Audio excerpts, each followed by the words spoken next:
தாயார் பாதம் ஜெயமோகன் அவர்களது சிறுகதை பகுதி எண் 1. தாயார் பாதம்.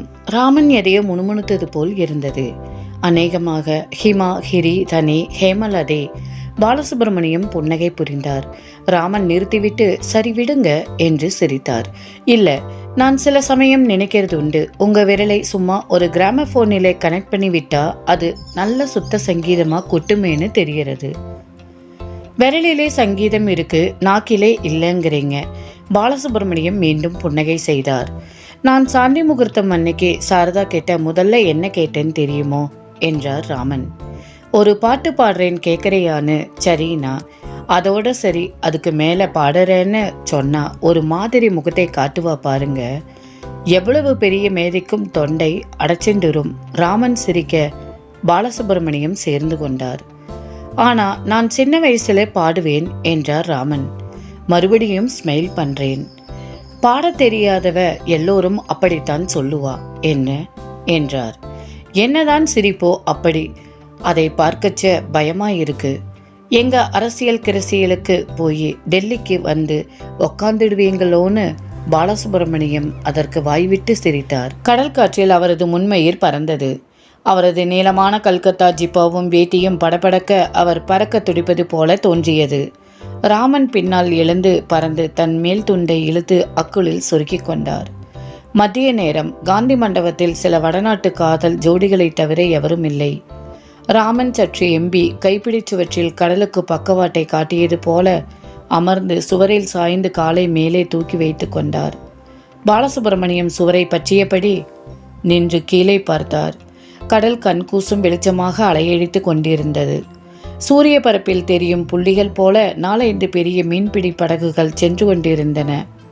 அந்த பாறையிலேயா விவேகானந்த மண்டபம் வரப்போறது என்றார் ராமன். கைகளை நெற்றி மேல் வைத்து ஒளியில் மிதந்த அலைப்பாய்வது போல தெரிந்த இரட்டை பாறைகளை நோக்கியபடி, ஆமா, அந்த பக்கம் இருக்கிற உயரமான பாறையிலே சாங்ஷன் ஆயிடுத்துன்னு கேள்விப்பட்டேன். இங்கே காந்தி மண்டபம் வந்ததே நேக்கு பிடிக்கலை. கட்டின்டே இருக்காங்க. கடற்கரைன்னா அது ஏன் கடற்கரையா இருக்கக்கூடாது? ஏன் அதை யாரும் யோசிக்கிறதில்லை? ஏன் நல்லா தானே கட்டியிருக்கா என்றார் ராமன். அங்க ஒரு கோயில் இருந்தா நல்லாத்தான் இருக்கும். நீங்க கல்கத்தா போகணும். பேலூர் மடத்திலே விவேகானந்தர் இருக்க ரூம்பு போறச்சே நான் கண்ணில தண்ணி விட்டுட்டேன். என்ன ஒரு மனுஷர்! அந்த முகம் இருக்கே, அதில் தெரிகிற கம்பீரத்திற்கு அவருக்கு உலகத்துக்கே ராஜாவாய் இருந்தாலும் பத்தாது. ராமன் சொன்னார். இப்போ அந்த பாறையில் என்ன இருக்கு? அங்கேயா? அதில் ஒரு சின்ன கோயில் மாதிரி ஒன்று இருக்கு. வருஷத்திற்கு 4 வாட்டி அம்மன் கோயிலில் இருந்து போய் பூஜை செய்வாங்க. என்ன மூர்த்தி? மூர்த்தின்னு ஒன்று இல்லை. பாறையில் காலடி தடம் மாதிரி ஒன்று இருக்கு. சும்மா ஓவல் சைஸில் 1.5 சான் நீளத்திலே ஒரு சின்ன பள்ளம். அது கன்னியாகுமரி தேவி சுசீந்திரம் தானு மாயலனை கல்யாணம் பண்ணிக்கணும்னு ஒத்தை காலிலே நின்னதோட தடம்னு நம்புறாங்க. அங்க போய் பொங்கல் போட்டு படைச்சு கும்பிட்டுட்டு வருவாங்க. பௌர்ணமி தோறும் படையிலே போய் விளக்கு வைக்கிறது உண்டு. அப்படியா என்றான் ராமன். ஆவலாக போய் பார்க்க முடியுமா? போகலாம் என்று பாலசுப்ரமணியம் இழுத்தார். கட்டுமரத்திலே போகணும். உங்களுக்கு அதெல்லாம் சரிப்படாது, கொமட்டுமில்ல என்று உடனே அந்த யோசனையை கைவிட்டார் ராமன். கேட்கவே நல்லா இருக்கு. ஒரு கன்னி பொண்ணு ஒத்த காலிலே யுக யுகமா தபாஸ் பண்ணுற அவளோட தபாஸோட சின்னம்மா அந்த காலடி தடம் மட்டும் அங்கேயே பதிஞ்சிருக்கு. அது மாதிரி எல்லாம் பாறைகளிலேயும் விதவிதமா தடங்கள் இருக்கு. பாறையிலேயே உள்ள சாஃப்டான மெட்டீரியல்ஸ் மலையிலேயும் காத்திலேயும் கரைஞ்சு போறதுனால வர்ற தடம் என்றார் பாலசுப்ரமணியம். ராமன் அதை கேட்டதாகவே காட்டிக்கொள்ளவில்லை. பின்னர் எதற்கு அப்படி ஒரு தவம் பண்ணினா? வெறும் ஒரு புருஷனுக்காகவா? காலமா அவன் பிறந்து வந்து அவனை கட்டின்றுதானே இருக்கான். அப்புறம் எதுக்கு தவம்? அவர் உள்ளூர சமன் குலைந்து விட்டதை பாலசுப்ரமணியம் உணர்ந்தார். ஏன் பாலு, எதற்கு ஒத்தை காலிலே நிற்கணும்? பாலசுப்ரமணியம் சிரித்து, அதானே கஷ்டம் என்றார். இல்ல, அவளோட மத்த காலு அந்தரத்திலே நின்னுட்டு இருந்தது. நடராஜனோட எடுத்த பொற்பாதத்தை விட இதுதான் உக்கரமாக இருக்கு. காத்துல தூக்கி நிக்கிற ஒத்தைக்கால் எங்கேயும் அதை வைக்க இடமில்லாதது மாதிரி. அதை எங்கேயாவது சிலையா செஞ்சிருக்காங்களா? இல்லைன்னே நினைக்கிறேன் என்றார் பாலசுப்ரமணியன். ராமன் நடராஜரோட ஒத்தைக்கால் திரும்ப தரையிலே பட்டுதுன்னா ஒரு ஊழி முடிஞ்சு அண்ட சராசரங்களும் அலைஞ்சிரும்னு கதை. அம்பாளோட எடுத்த பாதம் பட்டா என்ன ஆகும் என்றார் பாலசுப்ரமணியன். ஒன்றும் சொல்லவில்லை. ஒன்றும் ஆகாது, அவர் தாயார் இல்ல என்றார் ராமன். தனக்குள்ள ஆழ்ந்த கடலையும் பாறையையும் பார்த்து கொண்டிருந்தவர் தன்னை அறியாமலேயே ஹிமா, ஹிரி, தனி என்று முணங்கி தன்னுணர்வு கொண்டு மன்னிச்சுக்கோங்க, தெரியாம வந்திடுத்து என்றார். பின்பு நேரா கழுகுமலைக்கு போகலாமா? வரையலா? சுபு அண்ணா அங்க பாடறார், வரையாடான்னு காகிதம் போட்டிருக்கார் என்றார். பார்த்துட்டு சொல்றேன் என்றார் பாலசுப்ரமணியன். சுபு அண்ணா எனக்கு குருவழியிலே நெருக்கம், தெரியுமோ? நெருக்கம்னா 1 விட்டு 2 விட்டு அப்படி பலது விட்டு ஒரு சொந்தம்னு வெய்யுங்கோ. அதாவது அவரோட குருவோட குரு என்னோட தாத்தாவுக்கு குரு.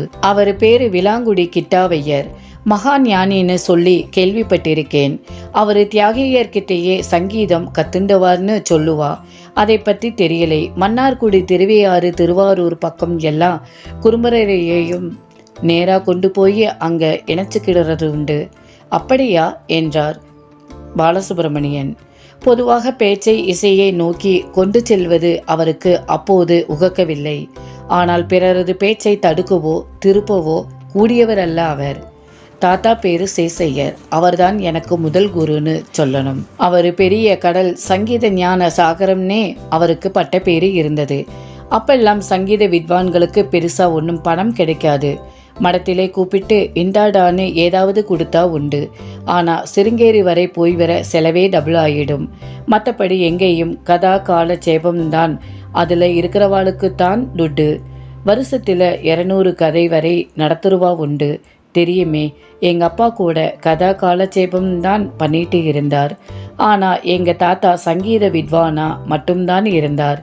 கையிலே கொஞ்சம் நிலமிருந்தது. குடியானவங்க ஒழுங்கா குத்தகை அளந்த காலங்கிறதுனால பஞ்சமில்லை. உன்னையும் பற்றியும் கவலைப்படாம காவிரியிலே 3 வேளை குளிச்சுட்டு சத்தியவானந்தம் சாதகம்னு பண்றது. கோயிலிலே கொஞ்ச நேரம் சாயங்காலம் அவர் கேட்க அவரே பாடிக்கிறதுன்னு நிறைவாய் இருந்தார். எப்பவாச்சும் தஞ்சாவூர், கும்பகோணம் கச்சேரிக்கு கூப்பிடுவா. வில்வண்டியிலே கூட்டிட்டு போயிட்டு கொண்டாந்து விட்டுடுவா. பெரும்பாலும் ஒரு சால்வை.